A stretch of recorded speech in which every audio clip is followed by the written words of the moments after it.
Maya Chen stared at the acceptance letter from the Galactic Defense Academy, her hands trembling slightly as she read the words for the 10th time. At 17, she was the youngest human ever accepted into the prestigious military institution that trained defenders from across the known galaxy. The letter felt surreal in her small apartment on Luna Colony, where she lived alone after her parents died in a mining accident 3 years ago. The other cadets would be older, stronger, and from species that had been part of the Galactic Alliance for centuries. Humans had only joined the Alliance 15 years ago, and many species still viewed them as primitive newcomers. Maya had heard the whispers during her entrance exams on Centauri Prime. The Zephyrian examiner had clicked his mandibles dismissively when she approached the combat simulation. The towering Corvin instructor had actually laughed when Maya stepped up to the strategic planning exercise, but Maya had something they didn't expect. Growing up in the harsh environment of Luna's mining colonies had taught her to think differently. While other species relied on advanced technology and centuries of established military doctrine, Maya had learned to improvise to find solutions with limited resources, and to never give up when the odds were impossible. The Academy ship Nexus appeared massive as Maya's transport approached.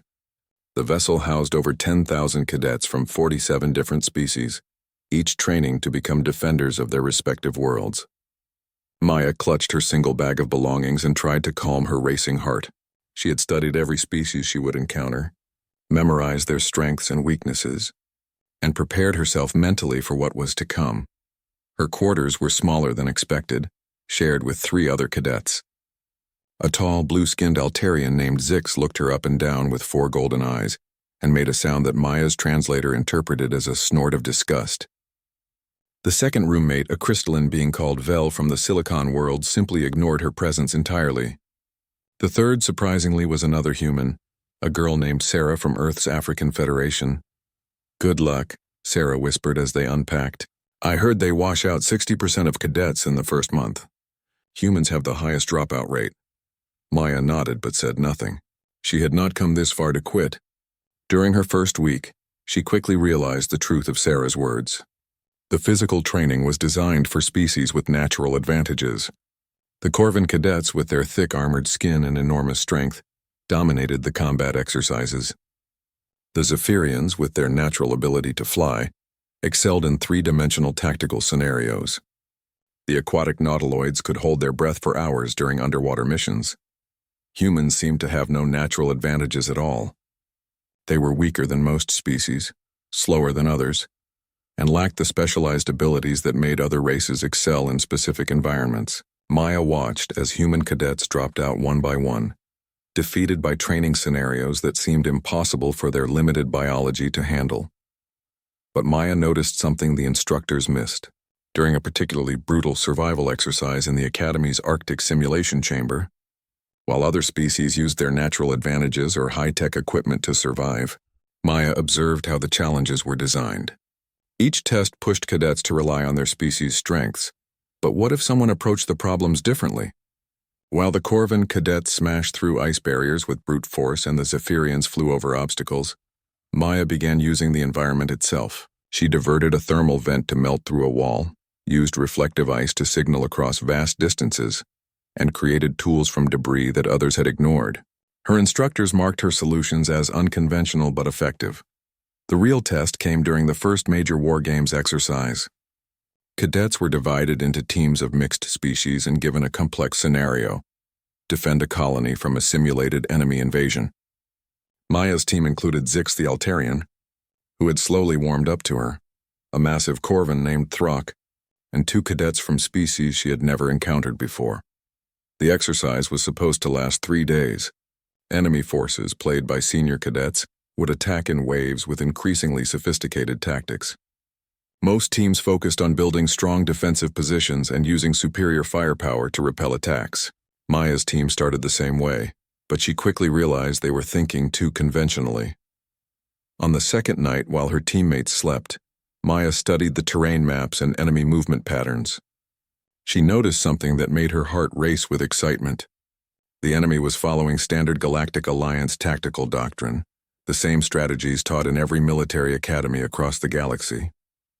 They were predictable because they were using the same playbook everyone learned. Maya woke her team before dawn with a radical proposal. Instead of waiting for the final assault, they would abandon their defensive position and launch a preemptive strike using tactics that no alien species would expect. Throck protested that it went against everything they had learned. Zix argued that it was suicide to attack a superior force. But Maya convinced them with one simple argument. Conventional tactics would fail because they were outnumbered and outgunned. Their only chance was to do something completely unexpected. What Maya proposed was pure human warfare, guerrilla tactics that no alien species had ever needed to develop. While other races had evolved in environments where conflicts were settled through shows of strength, superior technology, or natural advantages, humans had spent millennia fighting each other with nothing but intelligence and determination. They had learned to win wars they should have lost. As the sun rose on the third day, Maya's team moved out. They left behind their heavy equipment and standardized weapons, taking only what they could carry and use quickly.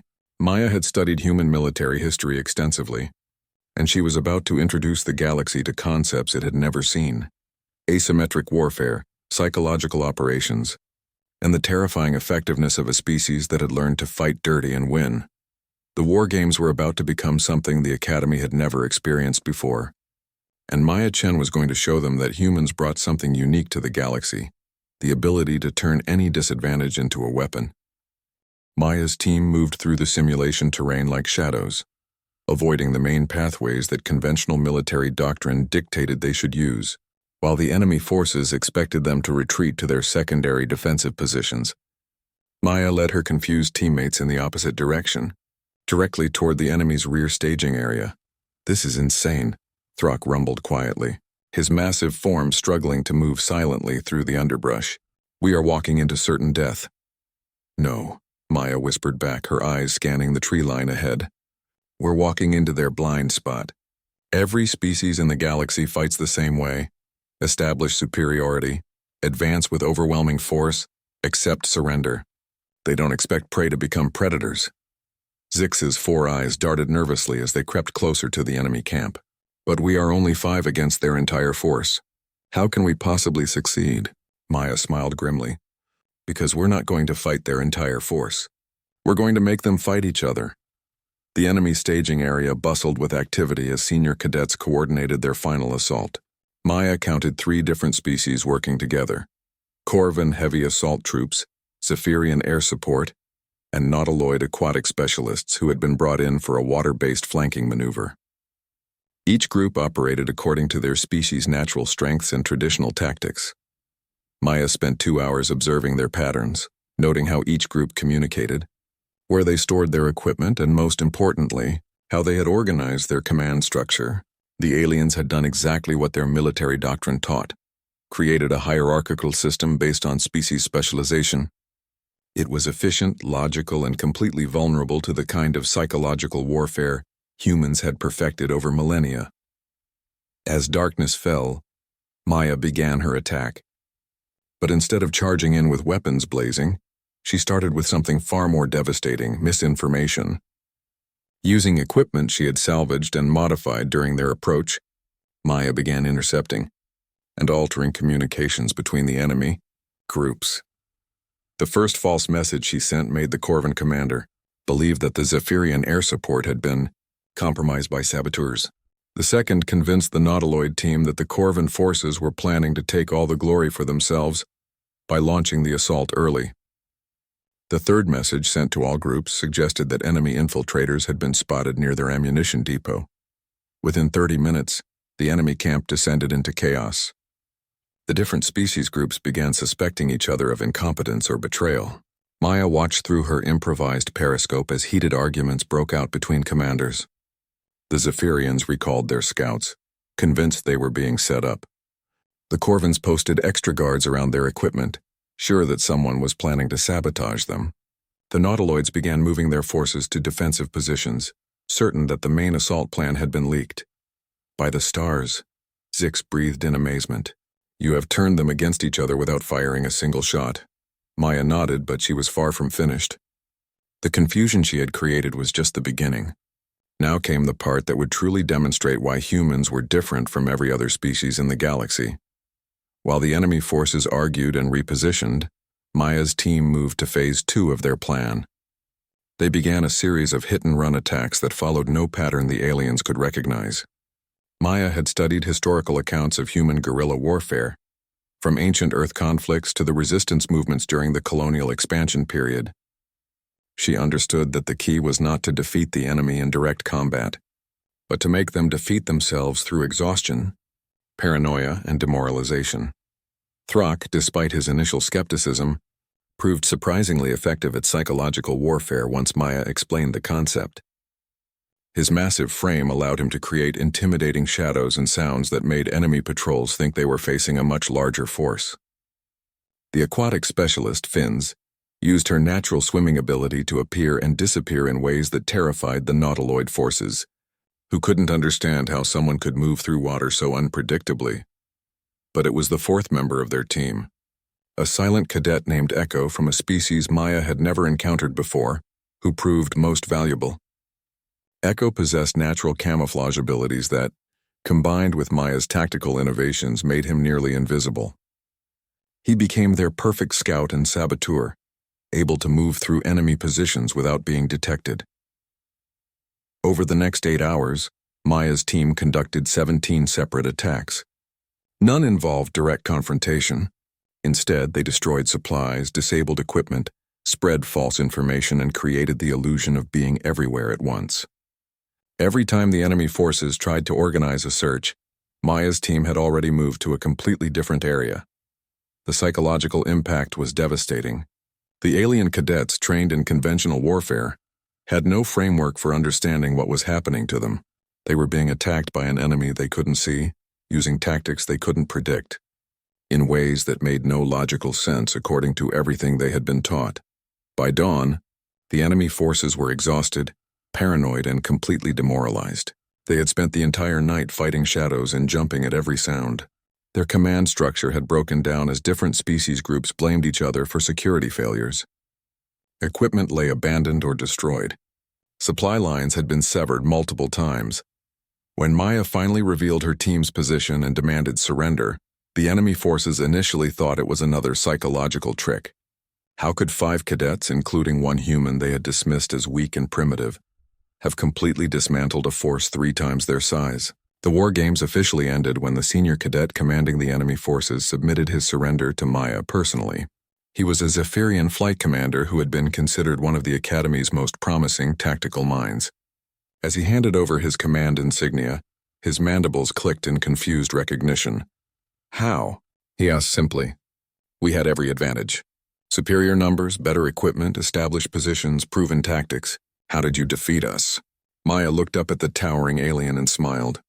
"Because you fought the war you expected to fight. We fought the war nobody believes in. The one where being weak makes you strong, where being small makes you invisible, and where being desperate makes you dangerous." The Academy instructors who had monitored the exercise were in complete shock. In the history of the war games, no team had ever achieved such a decisive victory with such overwhelming odds against them. More importantly, no one had ever demonstrated tactics that none of their species recognized or understood. As Maya's team walked back to the Academy complex, Zix asked the question that would haunt the instructors for months to come. "Maya, where did you learn to fight like that? Those tactics are unlike anything in any military database."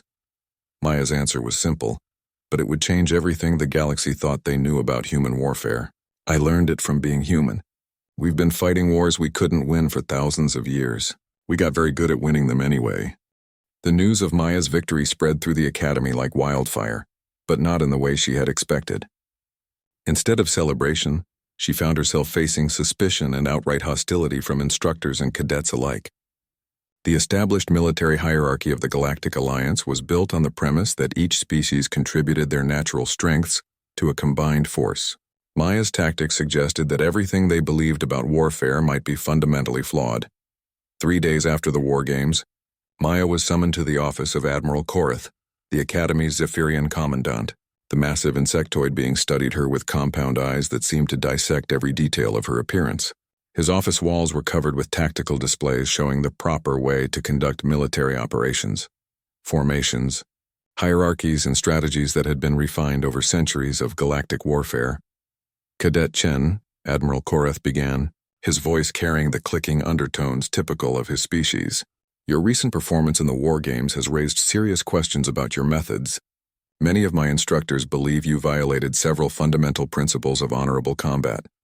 Maya stood at attention, her small frame dwarfed by the massive alien behind the desk. Sir, I followed all the rules of engagement as outlined in the exercise parameters. No prohibited weapons, no violations of the combat zone boundaries, no.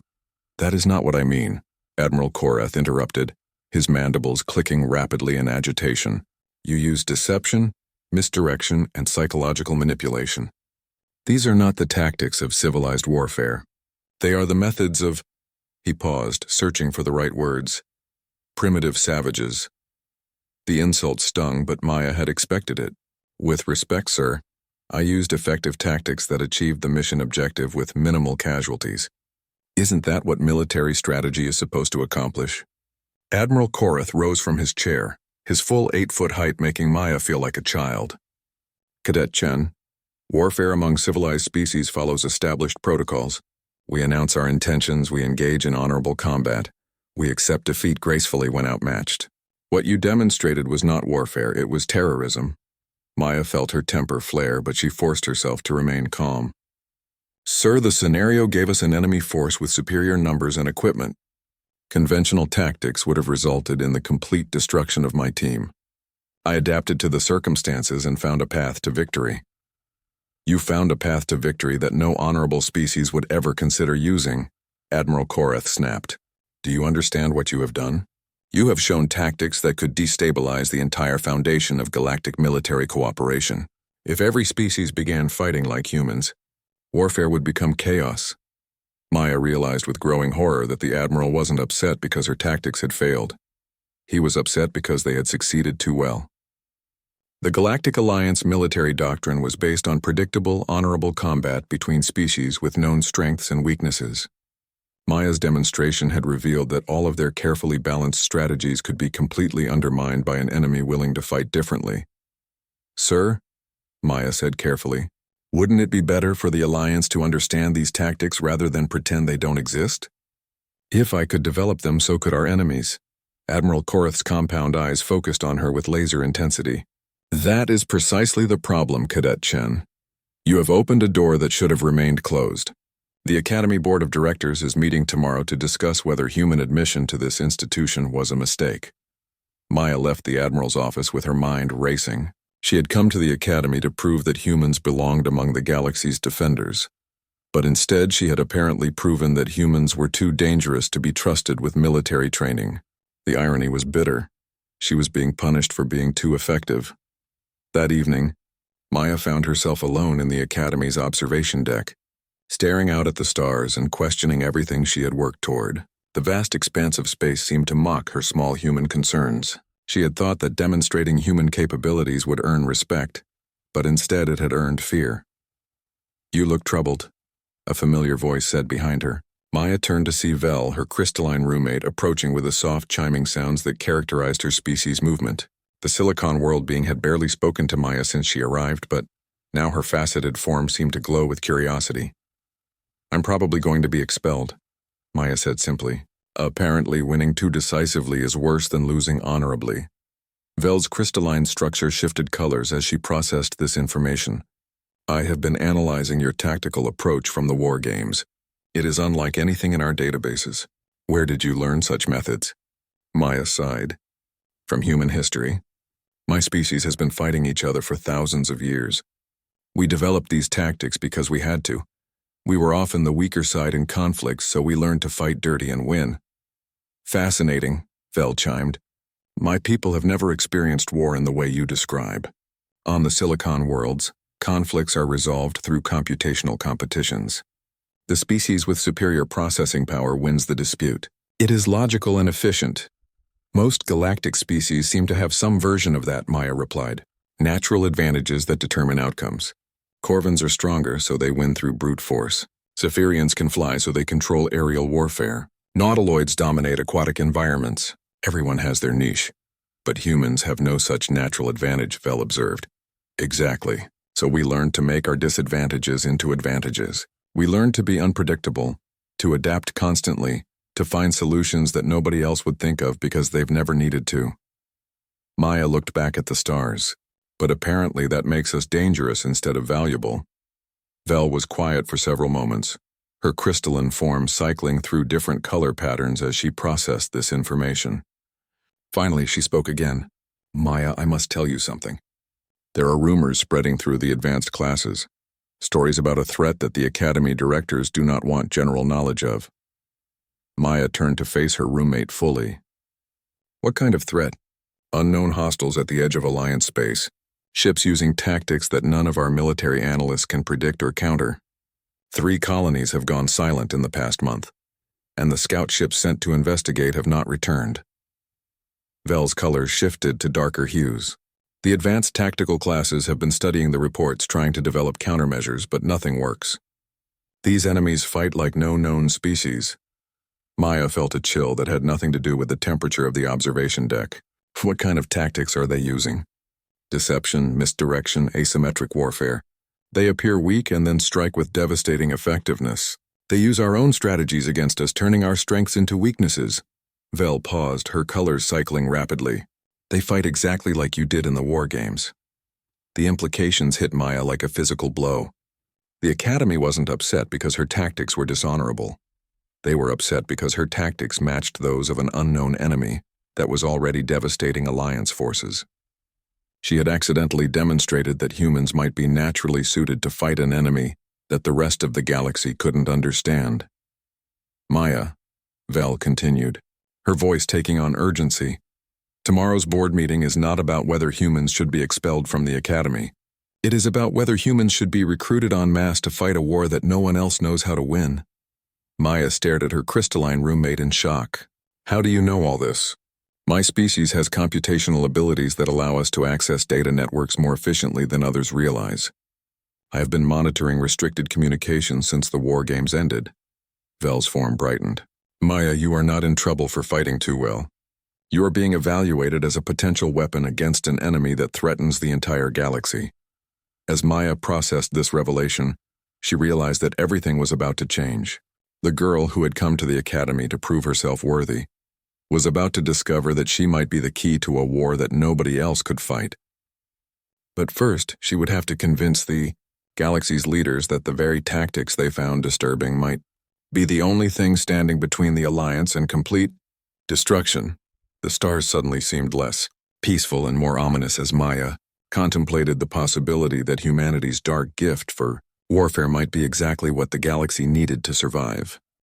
The Academy board meeting took place in a secure chamber deep within the Nexus, surrounded by quantum encryption fields that prevented any unauthorized monitoring. Maya sat at a small table in the center of the room, feeling microscopic as representatives from 47 different species surrounded her in a circular amphitheater arrangement. The air hummed with translation devices working overtime to convert dozens of different communication methods into something resembling universal understanding.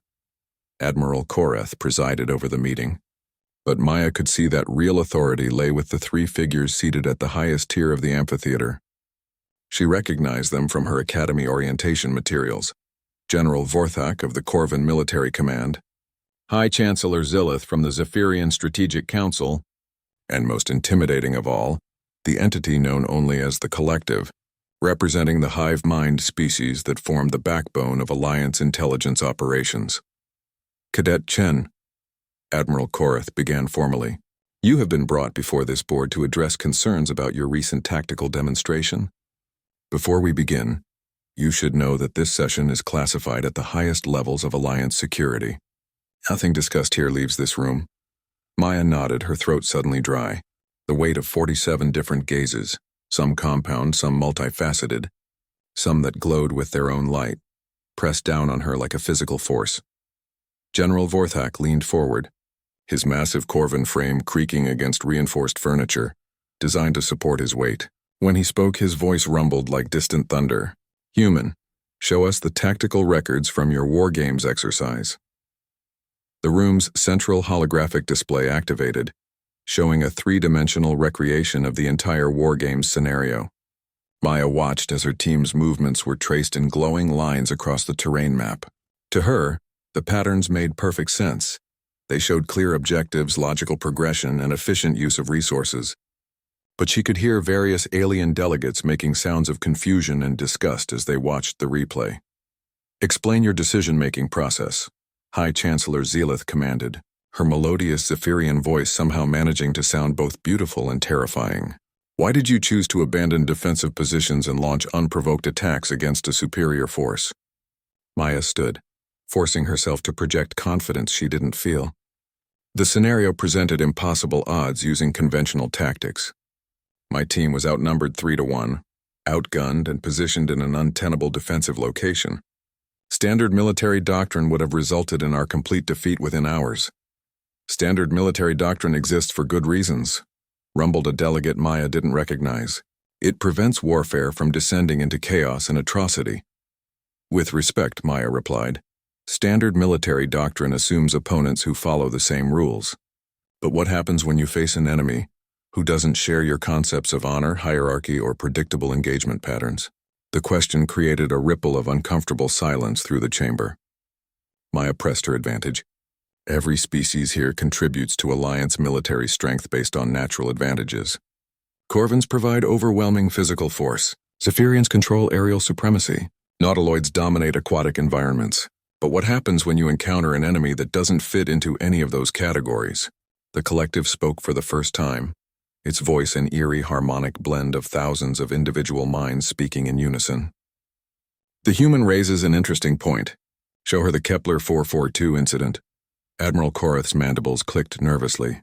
"That information is classified beyond her clearance level." "Classification levels are irrelevant if she may be required to address the situation," the collective replied with emotionless logic. "Show her the records." The holographic display shifted to show a star system Maya didn't recognize.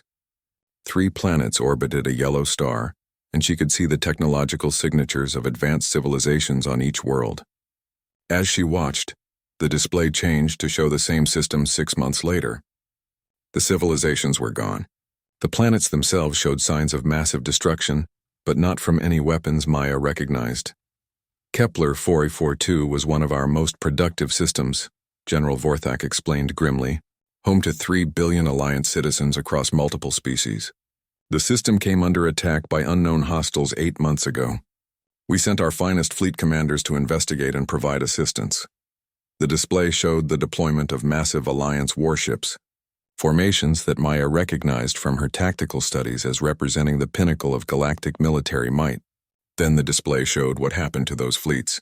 Ships disabled without apparent cause. Command structures collapsing. Entire battle groups turning against each other in confused firefights. 17 fleets, High Chancellor Zelith said quietly. "We sent 17 separate battle groups to Kepler 442. None returned. The few automated probes that escaped before total communication blackout showed our own forces destroying each other in complete chaos." Maya stared at the tactical display, her mind racing as she analyzed the patterns of destruction. "They used psychological warfare," she said suddenly. "Your fleets weren't defeated by superior firepower. They were turned against themselves through misinformation and manipulation." "Precisely," the collective confirmed. "The enemy demonstrated tactical approaches that no Alliance species recognizes or understands. They fought exactly as you fought in your war games exercise, using deception, misdirection, and psychological manipulation to turn superior forces against themselves." The implications hit Maya like a physical blow. "You think I'm connected to these attackers somehow?" "We think," General Vorthak said carefully, "that you may represent humanity's greatest contribution to Alliance defense. Your species appears to possess natural understanding of warfare concepts that the rest of us find disturbing." Admiral Korath leaned forward. "Cadet Chen, we need to understand how your mind works.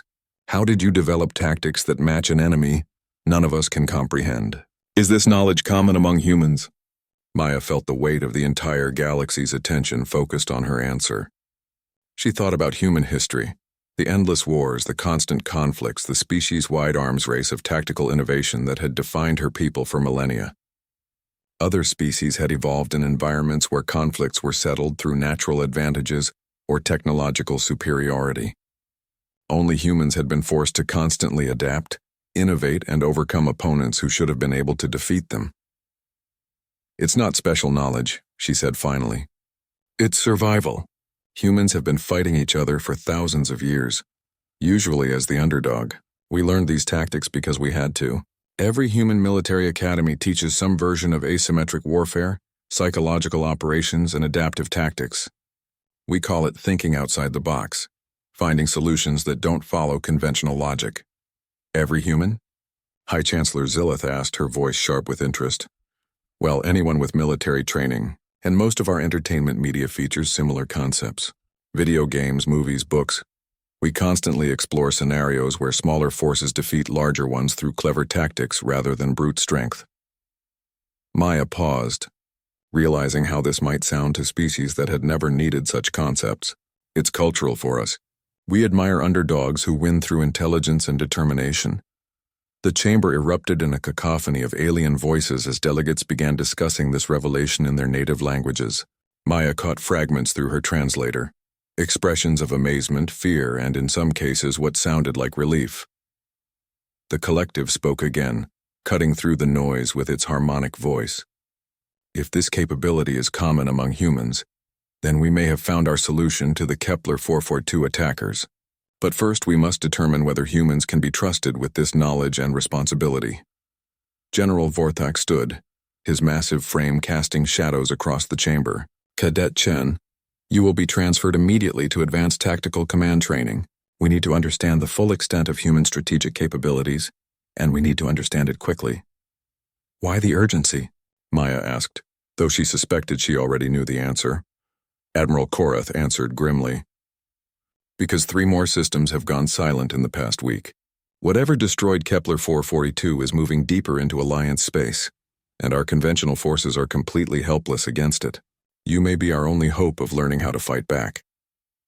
Maya looked around the chamber at the faces of representatives from dozens of species, all focused on her with a mixture of hope and fear. She had come to the Academy to prove that humans deserved a place among the galaxy's defenders. Instead, she had discovered that humans might be the only thing standing between the Alliance and total destruction.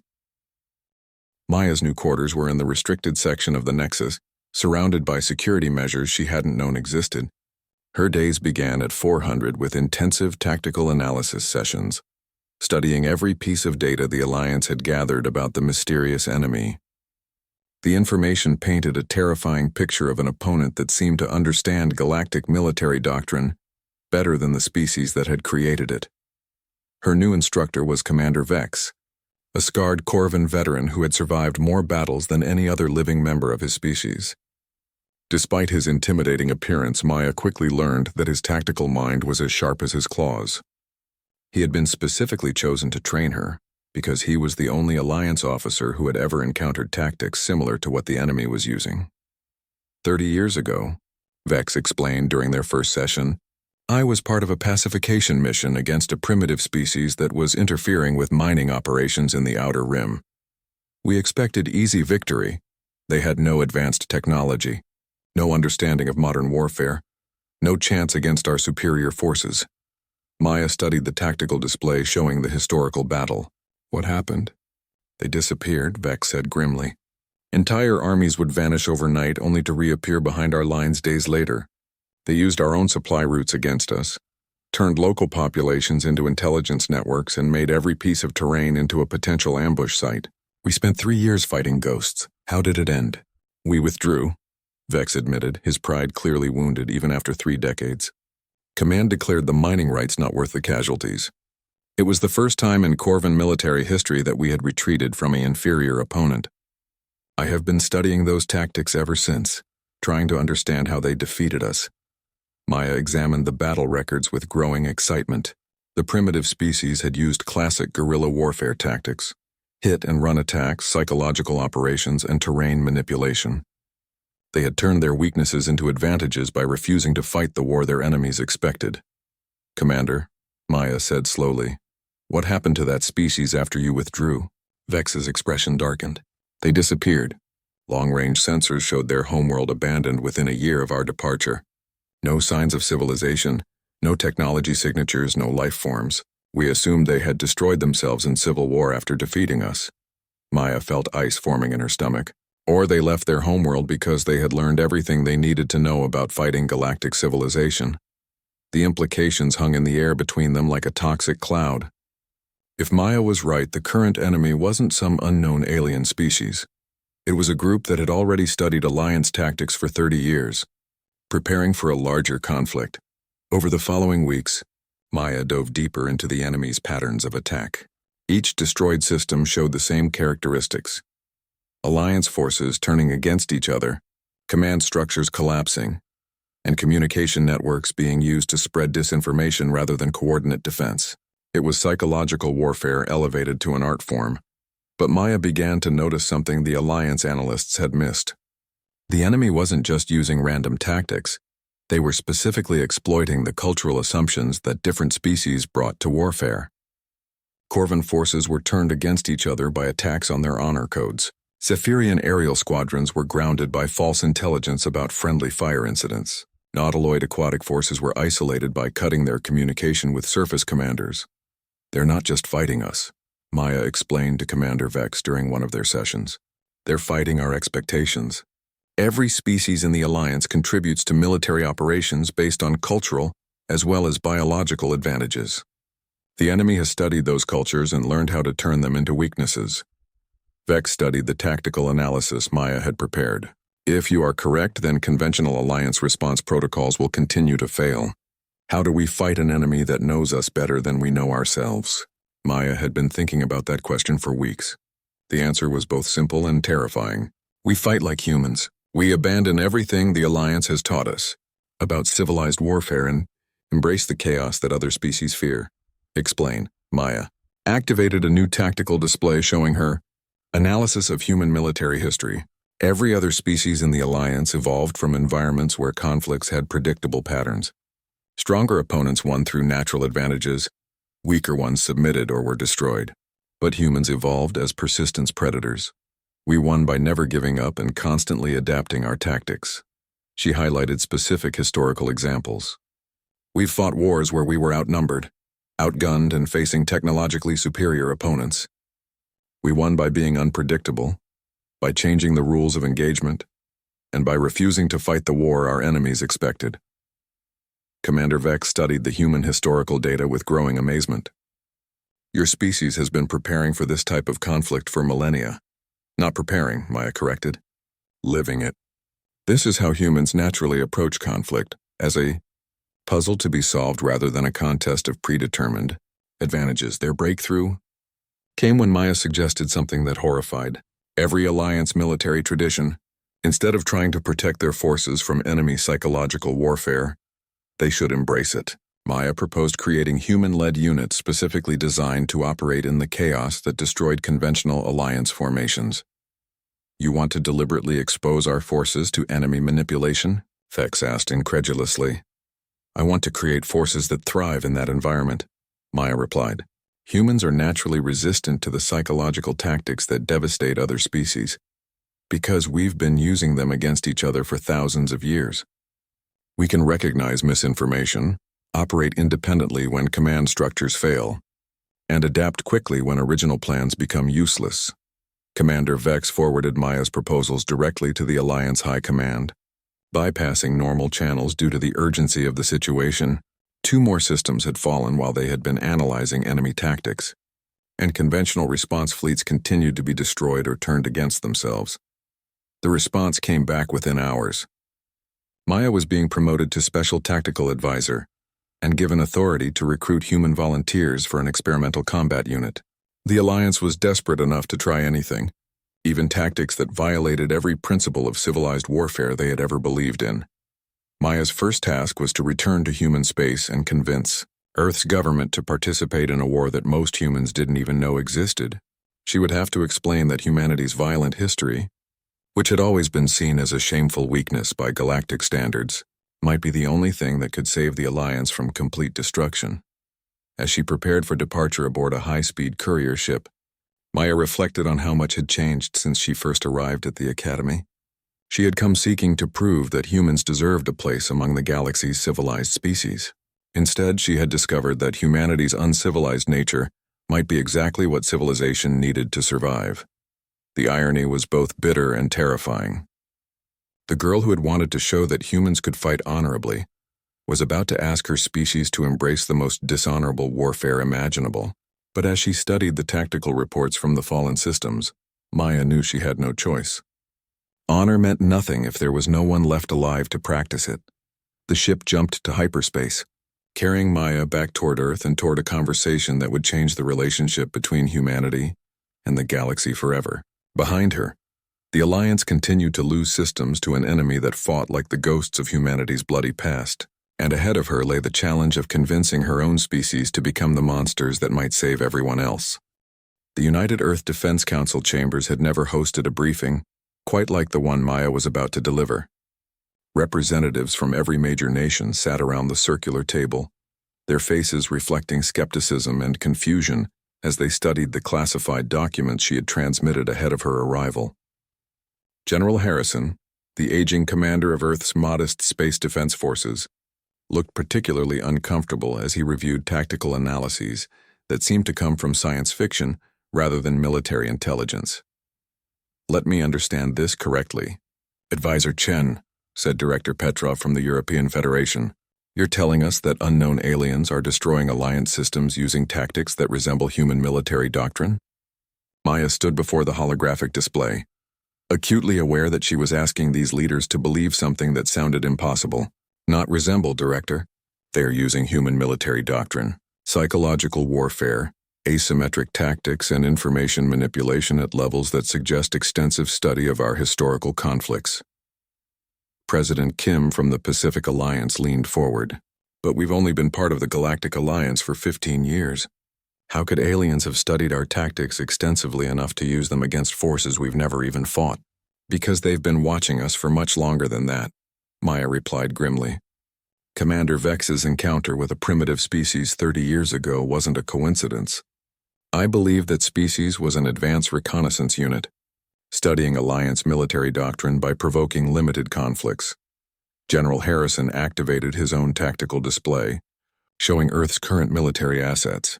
Even if what you're saying is true, our entire space-capable fleet consists of 12 destroyers and 36 frigates. How could Earth possibly contribute to a galactic-level conflict?" Maya had anticipated this question, but her answer would challenge everything these leaders believed about humanity's role in the galaxy. "General, our fleet size is irrelevant. What matters is our personnel. The Alliance needs humans who understand warfare the way we do, as constant adaptation rather than predetermined hierarchy." "You're talking about asymmetric warfare," observed General Martinez from the American Federation. "But those tactics work for insurgents and resistance movements. How do they scale up to fleet-level combat?" Maya activated a new section of her presentation, showing the tactical analyses she had developed with Commander Vex. "Traditional galactic warfare is based on each species contributing their natural advantages to combined operations. Corvins provide heavy assault, Zephyrians control aerial superiority, Nautiloids dominate aquatic environments, but this creates predictable patterns that can be exploited." She highlighted specific examples from the fallen systems. "The enemy doesn't defeat Alliance forces through superior firepower. They defeat them by turning organizational strengths into weaknesses. They use our own communication networks to spread false information. They exploit species-specific cultural values to create distrust, and they make our technological advantages work against us." Director Chen from the Asian Collective studied the tactical displays with growing understanding. "You're saying they're fighting the Alliance's expectations rather than the Alliance's forces." "Exactly. And humans are the only species that naturally thinks this way, because we've been doing it to each other for millennia. Every major human conflict has involved some element of psychological warfare, information control, or tactical innovation designed to overcome superior opponents." President Okafor from the African Union raised a crucial question. "But Advisor Chen, what you're describing sounds like asking us to teach the galaxy how to fight dirty. Is that really the path we want humanity to take among the stars?" Maya had wrestled with this moral question for weeks. Her answer would define humanity's future relationship with galactic civilization. "Madam President, I've studied the tactical reports from 7 fallen systems. Billions of Alliance citizens are dead, and conventional forces are completely helpless against this enemy. We can choose to maintain our moral high ground and watch the galaxy burn, or we can accept that sometimes survival requires us to become what we'd rather not be. The chamber fell silent as the leaders absorbed the implications of her words. General Harrison finally spoke. "What exactly are you asking us to do?" "I'm asking for volunteers," Maya replied. "Experienced military personnel who understand that warfare is about solving problems, not following protocols. People who can operate independently when command structures fail, who can adapt quickly when plans become useless, and who won't break psychologically when everything they've been taught about civilized combat proves inadequate." "How many personnel are we talking about?" asked Director Petrov. "Initially about 500 for a proof-of-concept operation. If successful, we'll need to scale up rapidly. The Alliance is willing to provide advanced technology and training, but they need human tactical thinking to make it effective." President Kim raised another concern. "What about the risk to Earth? If we participate in this conflict, don't we become a target for these unknown enemies?" Maya's expression darkened. "Madam President, we're already a target. If this enemy has been studying human tactics, they know exactly where those tactics originated. Earth isn't safe whether we participate or not. Our only choice is whether we fight back or wait for them to come to us." The leaders exchanged glances laden with the weight of decisions that would affect humanity's entire future. General Martinez spoke first. "Advisor Chen, assuming we agree to participate, who would command these human units?" "Our officers have no experience with galactic-level warfare. The Alliance has asked me to serve as overall tactical coordinator," Maya replied, trying to project confidence she didn't entirely feel. "I'll be working with Commander Vex and other Alliance officers who have experience with unconventional warfare. But the unit commanders will be humans chosen for their ability to think creatively under pressure." Director Chen leaned back in his chair. "You're asking us to trust the survival of galactic civilization to tactics that most civilized species consider barbaric." "I'm asking you to trust human nature," Maya corrected. "We've survived and thrived for thousands of years precisely because we're willing to adapt, improvise, and do whatever it takes to win. The galaxy is about to learn why that's not always a weakness." General Harrison stood up, his weathered face reflecting the burden of command. "Advisor Chen, I'll need detailed operational plans before I can recommend deployment of Earth forces. But I'll begin identifying potential volunteers immediately." One by one, the other leaders agreed to participate, though Maya could see the reluctance in their faces. They were committing humanity to a path that would forever change how the galaxy saw her species. Humans would no longer be the primitive newcomers, seeking acceptance among civilized species. They would become the specialists in uncivilized warfare, the ones called upon when honor and tradition weren't enough to achieve victory. As the meeting concluded, President Kim approached Maya privately. "Advisor Chen, I hope you understand what you're asking of us. If humans become known throughout the galaxy as the species that fights without honor, that reputation will follow us for generations." Maya looked out the chamber's windows at the Earth below, thinking of all the humans who had no idea their entire future was being decided in this room. "Madam President, I'd rather be known as the species that fights without honor than remembered as the species that died with it." Within hours, recruitment messages were being transmitted to military bases across Earth. The call was for volunteers willing to serve in deep space operations involving unconventional warfare tactics. The response was immediate and overwhelming. Thousands of applications poured in from soldiers, Marines, Special Forces operators, and intelligence specialists who had spent their careers preparing for exactly this type of challenge. Maya reviewed the volunteer files with growing confidence. These were people who understood that rules were meant to be broken, that fair fights were for sports rather than survival, and that sometimes the only way to protect civilization was to temporarily abandon it. They were about to become humanity's gift to a galaxy that desperately needed to learn how to fight dirty and win. The girl who had wanted to prove humans belonged among the stars was about to lead an army that would teach the galaxy why humanity's violent nature might be the universe's greatest asset. But first she had to figure out how to turn a lifetime of human military innovation into a weapon capable of defeating an enemy that had studied their species for 30 years. The experimental human tactical unit assembled at Titan Station, humanity's most advanced orbital facility, represented the finest military minds Earth had to offer. Maya watched as 500 volunteers from dozens of different specialties worked together for the first time. Their diverse backgrounds creating exactly the kind of unpredictable thinking she hoped would confuse their enemies. Former Special Forces operators worked alongside intelligence analysts, while cybersecurity experts compared notes with psychological warfare specialists. Commander Sarah Reeves, Maya's old roommate from the academy, had volunteered to serve as ground operations coordinator. Her experience with conventional alliance tactics would help bridge the gap between human innovation and galactic military systems.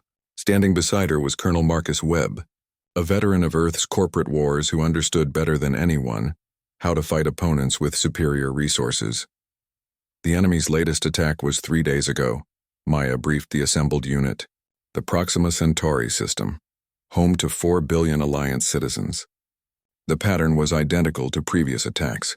Alliance fleets arrived, established standard defensive positions, and within 18 hours were firing on each other, while enemy forces remained essentially invisible. Captain Lisa Rodriguez, a former intelligence operative, raised her hand. "Do we have any direct sensor data on enemy ships or technology?" "That's part of the problem," Maya replied. "Alliance sensors are designed to detect known threat signatures. The enemy appears to be using technology that doesn't match any existing databases, or they're using familiar technology in ways that make it unrecognizable." Master Sergeant Thompson, whose background in electronic warfare made him invaluable to their mission, leaned forward. "What about communication intercepts? If they're using psychological warfare, they must be transmitting false information somehow." Maya activated a new tactical display. Alliance communication networks are quantum encrypted and supposedly impossible to hack. But the enemy isn't hacking them. They're using them exactly as designed, with properly authenticated credentials and valid authorization codes. The implication sent a murmur of unease through the assembled humans. Colonel Webb voiced what everyone was thinking. They have inside information. Either they've compromised Alliance security at the highest levels, or they understand Alliance communication protocols better than the Alliance does. Maya finished. Which brings us to our mission. In 72 hours, we'll be deploying to the Kepler 438 system, which is expected to be the enemy's next target. Our job is to do something no Alliance force has managed yet. Make contact with the enemy and survive the encounter. Commander Reeves studied the mission parameters with growing concern. "Maya, the Alliance has sent 17 fleets to investigate these attacks. None returned. What makes them think 500 humans can succeed where entire battle groups failed?" Maya's answer reflected months of strategic analysis and painful understanding of what made humans different. "Because we're not going to fight like an Alliance fleet. We're going to fight like humans. Which means we're going to cheat, lie, and break every rule of civilized warfare until we find something that works." The next 72 hours were an intensive crash course in adapting human military doctrine to galactic-scale warfare. Maya's team worked around the clock to modify Alliance equipment for tactics no alien engineer had ever imagined. Communication systems were reprogrammed to function as disinformation networks. Sensor arrays were reconfigured to create false signatures and phantom targets. Even basic weapons were modified to operate in ways that would confuse enemies familiar with standard Alliance protocols. Captain Rodriguez led a team developing psychological warfare protocols specifically designed to counter the enemy's own manipulation tactics. "If they're using our communication networks against us," she explained to her team, "we need to create communication networks they can't understand or predict. Human military slang, cultural references, and historical analogies that won't translate through standard galactic databases." Master Sergeant Thompson's electronic warfare specialists worked on something even more audacious, using the enemy's psychological warfare tactics against them. "Every time they've attacked," he briefed Maya, "they've used Alliance communication protocols to spread false information. But those protocols work both ways. If we can identify their transmission sources, we might be able to feed them false information about our own capabilities and intentions." Colonel Webb focused on what he called tactical unpredictability. His teams developed dozens of different operational plans that could be implemented with no advance notice, ensuring that even human forces wouldn't know what they were doing until the last moment. "The enemy has studied 30 years of Alliance tactical doctrine," he explained. But they've only studied 15 years of human integration with that doctrine. We need to show them aspects of human warfare they've never seen. As their departure time approached, Maya received a final briefing from Alliance Command. General Vorthak's massive form filled the communication screen as he delivered information that made Maya's blood run cold. Advisor Chen, intelligence indicates the enemy is accelerating their attack schedule. Instead of targeting one system at a time, they appear to be preparing simultaneous strikes against multiple core Alliance worlds. If successful, these attacks could cripple our entire defensive network within weeks. How many targets? Maya asked, though she dreaded the answer. 17 systems, including several with populations exceeding 10 billion inhabitants each. We estimate total casualties could reach into the hundreds of billions if these attacks succeed. Maya stared at the tactical display showing the projected enemy movements. General, even if our mission succeeds, one human unit can't defend 17 systems simultaneously, which is why success is not defined as preventing these attacks. General Vorthak replied grimly. Success is defined as learning enough about enemy capabilities to develop effective countermeasures for the Alliance fleet that will follow your deployment. The weight of responsibility crashed down on Maya like a collapsing building. Her unit wasn't being sent to win a battle. They were being sent to gather intelligence that might allow others to win the war. They were expendable test subjects in humanity's first major contribution to galactic defense. As the human tactical unit boarded their transport ships for departure to Kepler 438, Maya gathered her commanders for a final briefing. I want everyone to understand what we're really doing here. The Alliance expects us to fail. They expect us to be destroyed just like every other force that has encountered this enemy. The only difference is they expect us to fail in ways that provide useful tactical intelligence. Commander Reeves met Maya's eyes steadily. But you don't think we're going to fail? I think we're going to do something the enemy doesn't expect, Maya replied. They've studied Alliance doctrine extensively, and they've probably studied human integration with Alliance forces. But I don't think they've studied pure human warfare, the kind of fighting we did before we ever met aliens, when we had nothing but our intelligence and determination to keep us alive. Colonel Webb smiled grimly. You're talking about taking it back to basics. No advanced technology, no sophisticated protocols, just human soldiers doing what humans do best. Surviving impossible odds through sheer bloody-minded stubbornness, Maya confirmed. The enemy thinks they understand human tactics because they've watched us work within Alliance frameworks. They're about to discover that humans are most dangerous when all the frameworks fall apart. As their ships jumped to hyperspace, carrying 500 human volunteers toward what would likely be the most important battle in galactic history, Maya reflected on how far she had come from the nervous girl who had arrived at the Academy just months earlier. She had wanted to prove that humans deserved a place among the civilized species of the galaxy. Instead, she was about to prove that sometimes civilization needed to embrace its uncivilized side to survive. The enemy had studied the Alliance's strengths and learned to turn them into weaknesses.